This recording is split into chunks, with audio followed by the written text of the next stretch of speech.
鞋圈又双若着疯了，迪奥和耐克旗下 AJ 品牌联名推出的球鞋，原价2000多美元，现在已经被炒到3.8万美元了。4舍5入等于你要是中签了，转手就挣20多万人民币。中年人炒股，年轻人炒鞋，还没被写进刑法里的报复方法不多了，炒鞋就是一个。纵观现在的鞋圈，大概30%黄牛，30%从业者，30%以为自己是镰刀的韭菜，割了一茬马上就有下一茬替补，还剩下10%估计才是真正爱鞋懂鞋又不炒鞋的人。大家好，我是大蜡烛，这一期我们来聊一聊最近火上热搜的运动鞋。为什么一双联名球鞋能被炒上20万的天价？耐克凭什么能跨界搭上奢侈品牌迪奥呢？中国品牌运动鞋又该靠什么进行突破呢？说起炒鞋，就绕不开现在被炒得最厉害的 AJ。 根据某 APP 的销量数据，目前 AJ One 已经有815种配色，月销量超过6万双。仅今年4月 AJ 黑红配色的一双鞋的销量就已经超过2万双。还是要承认，如今耐克的品牌溢价还是很高的。他们的品牌壁垒是怎么建立起来的呢？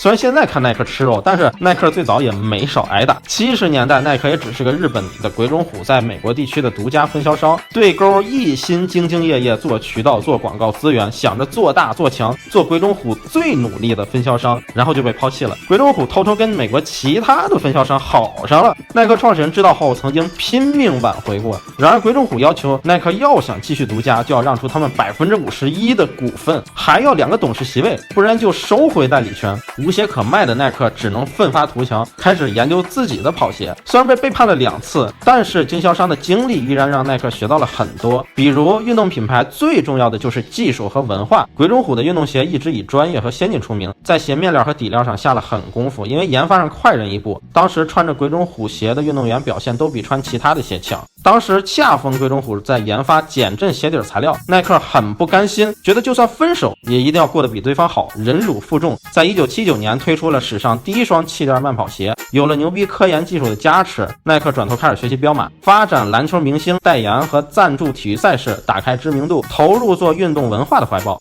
文化层面出圈后，技术上只需要一直精进，不停的吃复刻也能吃几十年。也可以说是不断的科研投入支撑着耐克这么多年里一直都是运动鞋圈的高端玩家。有了科技层面的支撑，才能有底气脱离产品层面谈文化，满足买鞋人的社交和精神需求。回到中国品牌能不能做出3.8万美元的球鞋这个问题啊，对于国内的造鞋产业初期，我还是比较相信技术立业的。当下没技术做出牛的产品，谈文化还太早了。耐克的 Air 气垫技术这么多年不断翻新，还不断增加了 Zoom、React 等等科技，而国内的造鞋产业不是我针对谁，绝大多数连相应的科技都还拿不出手的。从数据上看，近几年造鞋在中国绝对是一个妥妥的风口行业。2018、2019年国内运动鞋服行业增速都达到了近20%，而同期全球运动鞋服市场仅维持在7%的增速，规模达到459.5亿美元，且未来5年仍然能保持复刻增长率9%到10%的速度成长。去年双11运动鞋服的大盘增长更是同比超过了35%，大家是不是还挺意外的？在去年经济下行压力的背景下，竟然还会有一个存在了很多年的行业能有这种增速。然而疫情一发生，今年第1季度阿迪达斯在大中华区的营收较上年同期减少了85%以上，而3月底之前彪马1季度净利润也大跌62%。耐克全球去年年底全球库存就已经有380亿，近2-3个月有很多人在美国帮他们免费清库存，也不知道清了多少。大中华区连续22季度双位数增长的记录也中断了，他们都有光明的前程。我这句话真的还不是开玩笑，阿迪达斯至少能获得超过30亿元的贷款，其他几个品牌企业现金流也都很充沛。所以真正有压力的是当下的一些自主品牌以及莆田的那些代工厂，因为作为代工厂，只要拿不到订单，亦或是客户拒收，都是很致命的打击。外加前几个月很多莆田的鞋厂都是停工状态，都是较难进行贷款或者融资的。这张图是制造业的微笑曲线，你只有在产品的源头研发以及对销售的出口渠道和品牌有控制力，公司市值才高。耐克公司每售出1双鞋，外包制造商只占售价5%的价值，所以假鞋泛滥基本也是个必然现象。去年某平台上1双鞋都标价几十万了，大家还在买，关键是仓库里还根本没这么多的鞋。一些炒鞋 APP 在整改前也挺有意思的，既卖鞋鞋又提供收费鉴定服务。某 APP19年一年鉴定鞋的数量是近3000万，但他们一直说我们有上百名球鞋鉴定师。照这么算，有的鉴定师可能要一天不吃不喝只工作，也要每分钟看一双，辛苦程度直逼鉴黄师。去年某平台成交量最高的一天，前100的球鞋中26个热门款成交金额已达到4.5亿元，超过同日新三板9431家公司的成交量。当然新三板流动性还是很差的，主要是炒鞋没任何门槛，只要你看得懂中文，外加有钱就可以了，对00后极其友好。玩的主力也都是中国人，不过今天大家都转战盲盒了，盲盒也是镰刀中的屠龙刀，有空我可以做一些。从上面这些不合理的现象中，我看到的是中国巨大的消费市场与加工业的规模效应一直都是两个互不相关的平行世界。我们的加工能力依旧是附着在外国的品牌上的，但外国的品牌却又依靠我们的消费市场，所以看似美国有巨额的贸易逆差，但他们依旧有钱。比如从中国出口到日本的 iPhone 在海关数据上和美国完全没有关系，但是大头的钱是美国苹果公司赚的。其实不仅是造鞋，莆田人在木材、珠宝甚至是油画加工上都是能排在世界前列的。然而加工只是把产品实现的能力，真正的制造业需要的是同时有研发能力、产品实现能力、产品保障能力、产品服务能力，这4个缺一不可。每一次涅槃升级都极其痛苦。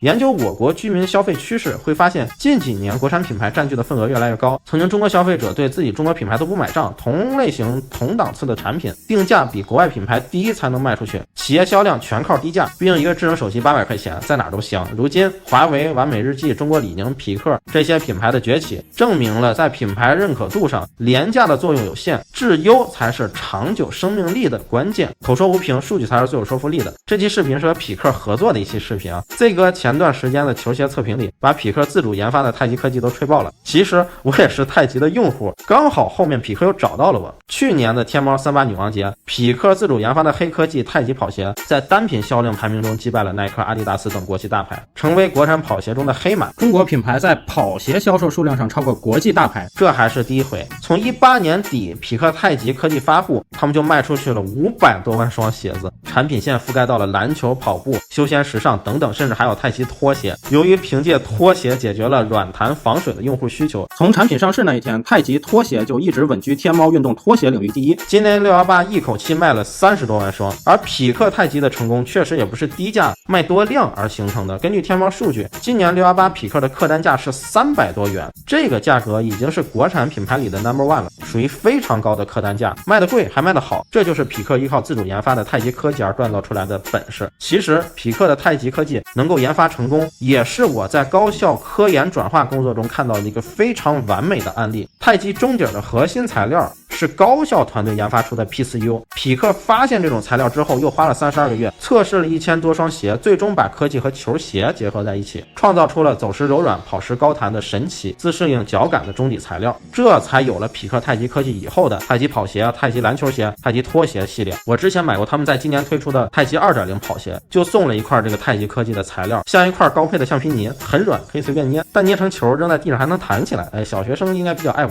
我有回边写文章边玩，结果半个小时过去了，我还在捏这个球。太极 2.0 穿上脚的感觉就跟那个小球一样，走路时鞋底是软的，跑跳时会有回弹，挺神奇的。听起来大学搞科研技术，企业拿来市场化很简单，但这个是非常有难度的。这也与我的工作相关，因为大学里有价值的科研真的非常多，但是直接能拿来在你企业里用的几乎是没有的。比如与匹克合作的这个课题组，之前是研究液体防弹衣的，表面上跟鞋底是毫无关系的，也不能直接拿来用。要想校企合作能够成功，首先需要这家公司足够重视科研，其次还要有一双能在大学海量的技术库中发现合适自己企业产品的技术的慧眼，最后还要双方配合做新的实验。所以我去评价一家公司是否注重科技，企业研发占营收的比重，那只是很小一方面，那些数据只用来做市值管理的。更重要的是企业的管理者是否重视和高校的合作以及在科技上的探索。要知道我们大学里科研投入都世界第2了，企业再有钱，在基础科研上投入多数也没有国家投得多，把大学里的技术拿来用还是很香的。所以对科技的无限重视加有限的财务投入加高校紧密合作，对未来的制造业企业才是更经济与聪明的方式。